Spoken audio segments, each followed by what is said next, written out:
through today's lead code problem question. The question is rotting oranges. Let's go through the question together. In a given grid, each cell has one of the three values. The value 0 representing an empty cell, the value 1 representing a fresh orange, the value 2 representing a rotten orange. Every minute, any fresh orange that is adjacent to a rotten orange becomes rotten. Return the minimum number of minutes that must elapse until no cell has a fresh orange. If this is not possible, return -1 instead. Let's have a look at this example. This was rotten, then these two got rotten, then due to the impact of these two, this got rotten and this got rotten as shown in at minute 2, and due to the impact of this got rotten at minute 3, and the last one is at minute 4, this one. Now let's understand the trick to solve this question. Let's try and solve this question now. This is the same example that was mentioned in the question. The question gave you a hint about the direction in which you need to think.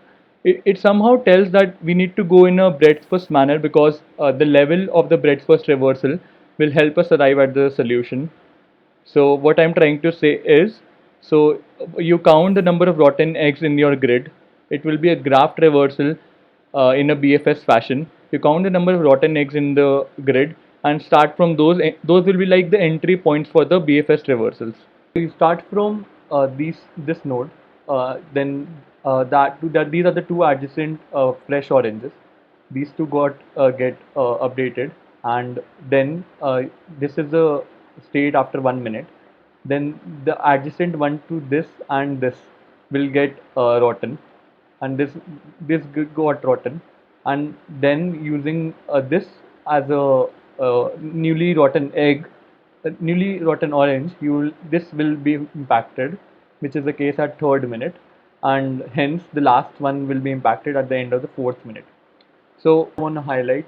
Let's assume for a second that instead of a fresh egg, it was instead of this fresh egg, it was an empty place here.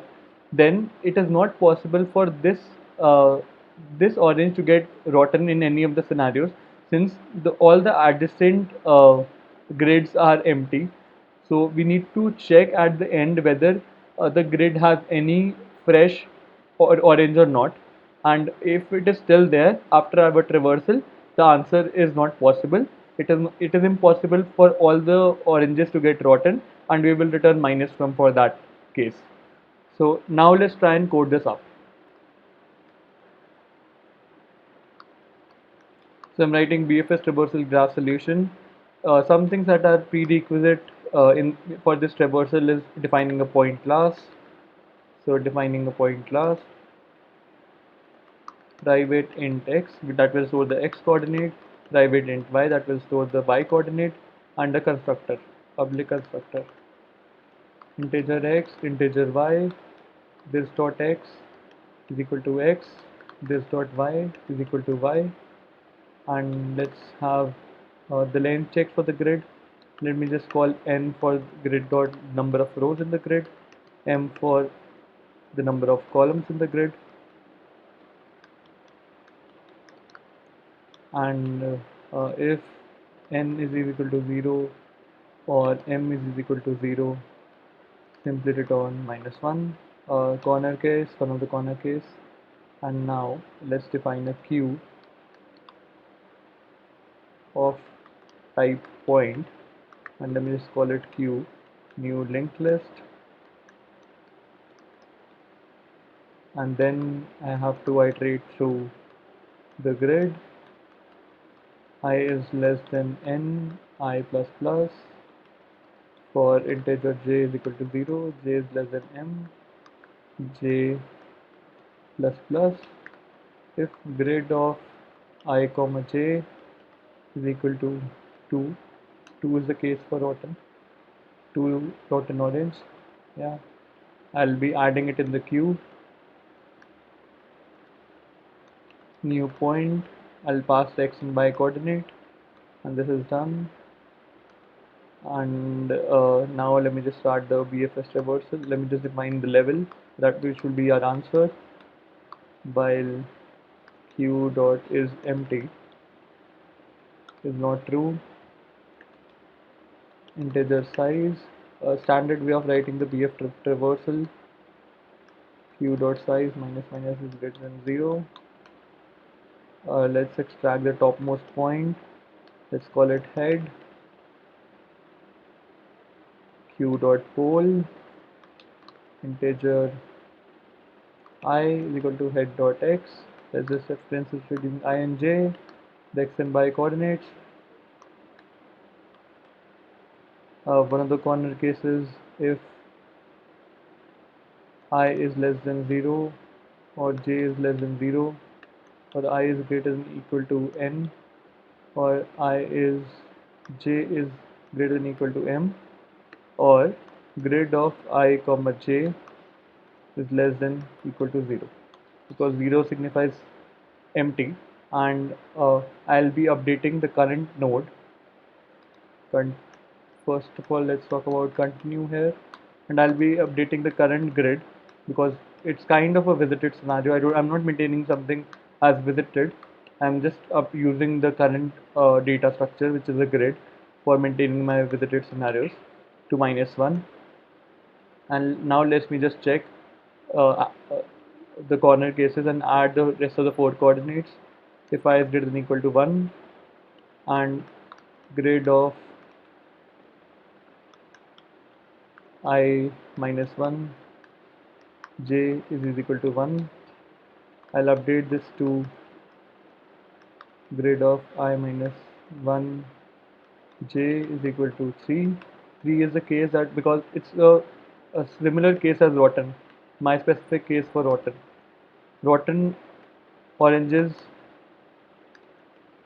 will be treated with number 2 and 3. Like, 3 signifies the recently rotten orange and 2 signifies what was specified in the question. Q dot offer new point I minus 1 comma j, and let me just do the same stuff for the rest of the edges, rest of the corner points, adjacent points.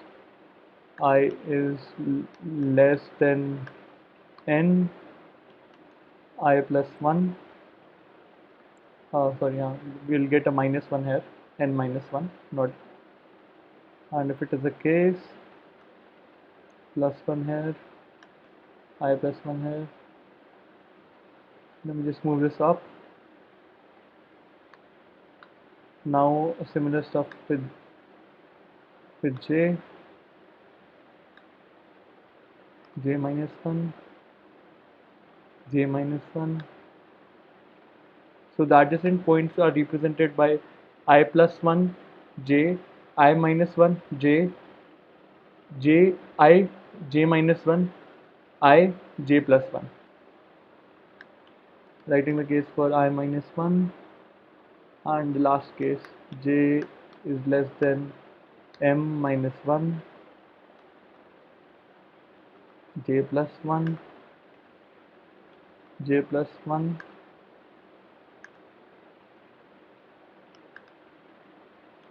j plus 1. Yeah. And last stuff that is left here is updating the level. So level plus plus. Sounds good. Now think of the other corner case. If in this grid we have something as one left, any one left, which signifies a fresh orange, then we need to abort and return -1. If grid of I comma j is equal to 1, sorry, typo, return -1. Yeah, this should work. Also, there is one of the case that I want to mention.